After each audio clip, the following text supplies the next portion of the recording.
কয়দিন যে হারে গরম পড়েছিল ভগবানের কাছে এত কান্নাকাটি করেছি। আর এই যে দেখুন, আজকে সকাল থেকেই এত বৃষ্টি পড়ছে, না না সকাল থেকে বললে ভুল হবে, গত রাত থেকেই এত বৃষ্টি পড়ছে যে কি বলবো আপনাদের। আর প্রচণ্ড পরিমাণে বিদ্যুৎ চমকাচ্ছে। আর দেখতেই পাচ্ছেন উঠানের সমস্ত মাটিগুলো গলে গলে আবার সে নিচের দিকেই চলে যাচ্ছে। কিন্তু সত্যি বলবো, এই ওয়েদারটা দেখতে না প্রচণ্ড ভালো লাগছিল। মনের মধ্যে একটা অদ্ভুত শান্তি লাগছিল। সত্যি কথা, এত গরমে কি আর বাঁচা যায় বলুন তো।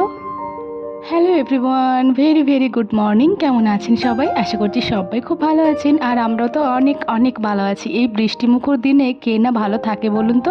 এতটা গরমের পর এই বৃষ্টিটা যেন একটা অদ্ভুত শান্তি, তাই না?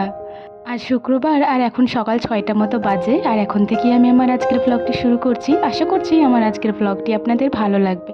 তো মা আর আমি এখানে দাঁড়িয়ে দাঁড়িয়ে ব্রাশ করছিলাম। আর তারপরে ভিজে ভিজে আমি ওখানে মুখটা ধুয়ে এলাম কলতলায়। আর বিদ্যুৎ চমকাচ্ছিল তো সেজন্যই না ক্যামেরাটা বন্ধ করে দিয়েছিলাম। আর আপনারা হয়তো ভাববেন যে মাকে দিয়ে মুখ ধুচ্ছেন লাল মতো।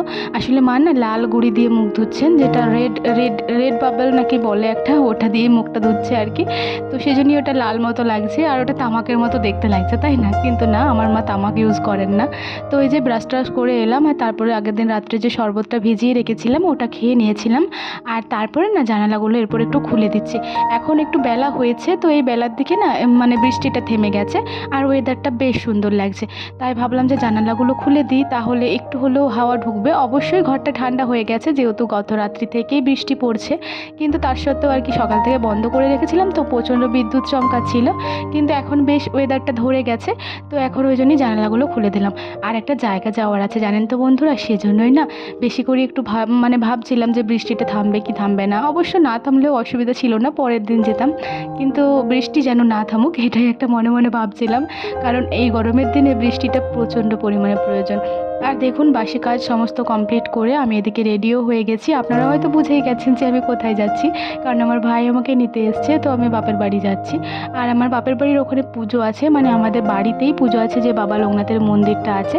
আপনাদেরকে তো বলেছিলাম যে দুইবার পুজো হয়, এক বাবার মৃত্যু দিবসে আর এক বাবার জন্মদিবসে। তো মৃত্যু দিবসে সেরকমভাবে পালন করা হয় না, ওই টুকটাক পুজো করা হয় আর বাড়ির লোকগুলো মিলেই করা হয়। আর জন্মদিবসে কিন্তু খুব ভালোভাবেই পুজোটা করা হয়। তো এটা হচ্ছে মৃত্যু দিবসের পুজো, তো সেজন্যই আমি আগের দিন থেকেই যাচ্ছি, মানে একদিন আগে থাকতেই যাচ্ছি। আর ভাই নিতে এসেছে। আর যেহেতু প্রচণ্ড কাদা ছিল তো ব্যাগটা আর কি মাঝেতেই নিয়েছিলাম, কারণ না হলে ব্যাগটা ওই কাদা জলেতেই ভিজে যাবে। আর এদিকে দেখুন একটা গাড়ি দাঁড়িয়ে গেছে, তো ওই গাড়িটার জন্য আমরা যেতেও পারছিলাম না। আর পিছনে দেখুন কতটা খারাপ রাস্তা। আসলে আমাদের গ্রামের ভিতরের রাস্তাটা সারানো হয়ে গেছে, কিন্তু গ্রামের বাইরের যে একটা লম্বা রাস্তা আছে ওটা এখনও সারানো হয়নি। তো ওই খারাপ রাস্তাটা পার হয়ে এই যে রোডে উঠলাম, এরপর থেকে ভালো রাস্তায় আছে। তো এখানে উঠে পড়ে ব্যাগটা আর কি পেছনে বেঁধে নিলাম। আর এখানে একটা মজার ঘটনা হয়েছে জানেন, এই যে আমি ভিডিও করছিলাম পিছন থেকে দুটো মানে ভদ্রলোক আসছিলেন সাইকেলে করে। তো উনি আর কি ভাবছেন যে এখানে রাস্তা হবে, সেজন্যই আমি ভিডিও বানাচ্ছি। তো উনি আর কি আমাকে বলছেন যে বাবু এখানে কি রাস্তা হবে? তো আমি বললাম হ্যাঁ হতেও পারে, আমি তো জানি না। বলছে ভিডিও করছেন আপনারা? আমি বললাম না না, আমি এই জন্য ভিডিও করছি না, আমি অন্য কারণে ভিডিও করছি। তো ব্যাপারটা খুবই মজার, তাই না? আর এই যে দেখুন বাড়িতে চলে এসেছি, বাড়িতে এসে আমি এখানে বসে আছি। আর মা ওদিকে রান্না করছে, মানে রান্নাঘরের ভেতরে, আর আমি রান্নাঘরের সামনেটাতেই বসে আছি। আর মা এদিকে দেখুন মাছ ভাজা করেছে, মানে এটা হচ্ছে মাছের মাথাটা ভেজেছে। তো মাছের মাথা ভাজা খেতে আমার খুবই ভালো লাগে, আর আমার বাবার খুবই পছন্দের।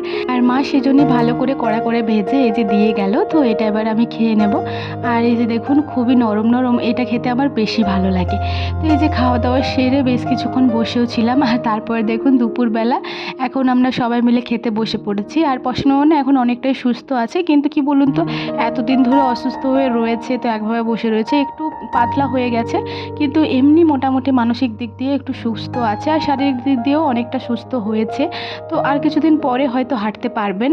তো এখন হালকা হালকা করে চলাচ্ছে, মানে যে ডাক্তারবাবু আসেন আর কি প্রতিদিন, যে মহিলা ডাক্তারবাবু, তো উনি আর কি প্রতিদিন চলাচ্ছেন, আর আমাদের বাড়িতেও চলানো হচ্ছে।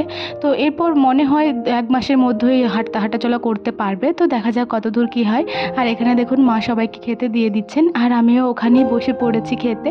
আর আজকের ব্লগটা না সেরকমভাবে কাজকর্ম আর শেয়ার করা হয়নি। সারাদিন কী কী খেলাম দিলাম, এইসবই শেয়ার করলাম, কারণ কাজকর্ম আজকে সেরকমভাবে করাই হয়নি। আর সকালবেলায় যা যা শ্বশুরবাড়িতে কাজকর্ম করে এসেছি ওগুলো তো মানে একদম অন্ধকারে করা হয়েছে, কারণ সকালবেলা সেরকম কারেন্ট ছিল না, তো সে কারণেই ওই কাজকর্মগুলো শেয়ার করা হলো না। আর এই যে দেখুন, আমার শ্বশুরবাড়ি থেকে মামার সম্বন্ধীরা এসেছিলেন, তো ওদের বাড়িতে আর কি আম হয়েছে, তো ওগুলোই নিয়ে এসেছিলো। তো সেই আমটাই আর কি মা আমাকে দেখাচ্ছিল, তো ওটাই নিলাম একটা। দারুণ সুন্দর আমগুলো খেতে, কিন্তু আমি যেটা খাচ্ছি সেটা না একটু একটু টক লাগছে।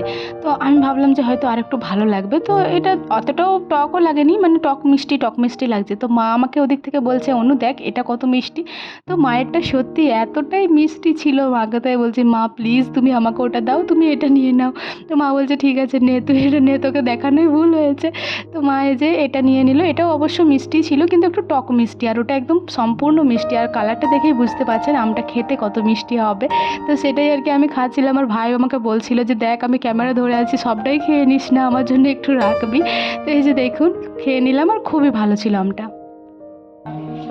এবার নখে করে দেখ না, ঢুকছে নখটা, তাহলে ওটা হয়ে গেছে।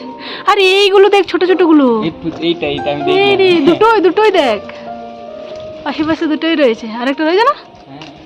ও এই ছোট ছোট বেশি ভালো লাগে, এক খাওয়ালে হয়ে যাবে, বেশ সুন্দর। ও এইদিকে কটা রয়েছে, দারুণ সুন্দর। দাঁড়া আস্তে আস্তে চা, ঘর যে সময় পাকবে রে। হ্যাঁ সমাজই পাকবে, পুরি রয়েছে। হ্যাঁ এইদিকে রয়েছে কটা, ওই ছোটটা পেকে গেছে। এইটা এবার পড়েছে না, কত ঢুকে যাবে রে তো একবারে রে। আরে এটা পাকবে, ওটা থাক একটু বড় হোক।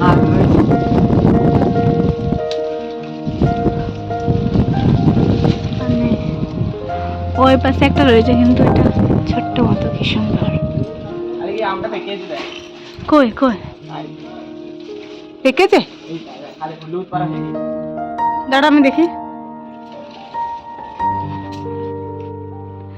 ওপর দিকটা হয়েছে না একটু হলুদ মতো, আর উপরের ওইটাও হয়েছে। হ্যাঁ আমগুলো খুব বড় বড় হয়েছে। তুই তো 1 বছর খেয়েছিস, আমি তো খাইনি 1 বছর। বেলি ফুল গাছটায় কি ফুল ফুটেনি এখনো?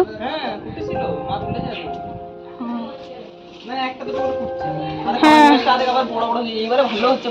কই দেখি পান পাতাটা কেমন থেকে বড় হচ্ছে, তাই না? ও পান পাতাটা এবারে বেশ ভালো হয়েছে, নিমুলে নিমুস করে দিয়েছিল, ওটা একদম পায়ে করে ঠেসে দিয়েছিল। হ্যাঁ আর এই গাছটা বেলি ফুল গাছটা, এইখান থেকে ডালটা গিয়েছিল, আমি কেটে দিয়েছিলাম, তো এইখান থেকে হয়ে গেছে।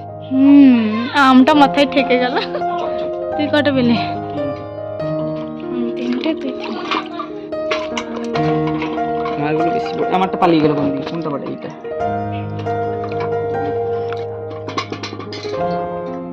ছোট ছোটগুলি ভালো পেকেছে। নিয়ে আসতে কিছু বললাম দিদি আমি, কি বাবাকে না তো, ওই পাকা পাকাগুলো ভালো, একবারেতেই হয়ে যাবে, তো মুশকিল। এটা বীজগুলো পাকেনি, এই আমারটা দেখ দারুণ হয়েছে, এই বীজগুলো দেখ ছোট ছোট, ওটা মানে ওটা বাইরেটা পেকে গেছে, এটা হয়। আমারটা ভালো হয়েছে, তোরটা দেখো কেমন মিষ্টি লাগছে। আমার মিষ্টি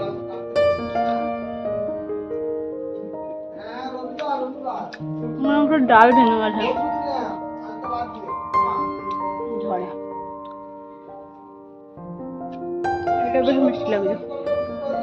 আসলে এখন যা রোদ দিয়েছে না, রোদের কারণে আর কি মিষ্টিগুলো ঝরে গেছে।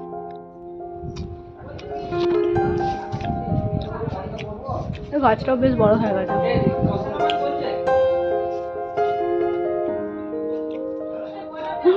কতদিন পর পর এলে অনেক কিছু চেঞ্জ মনে হয়।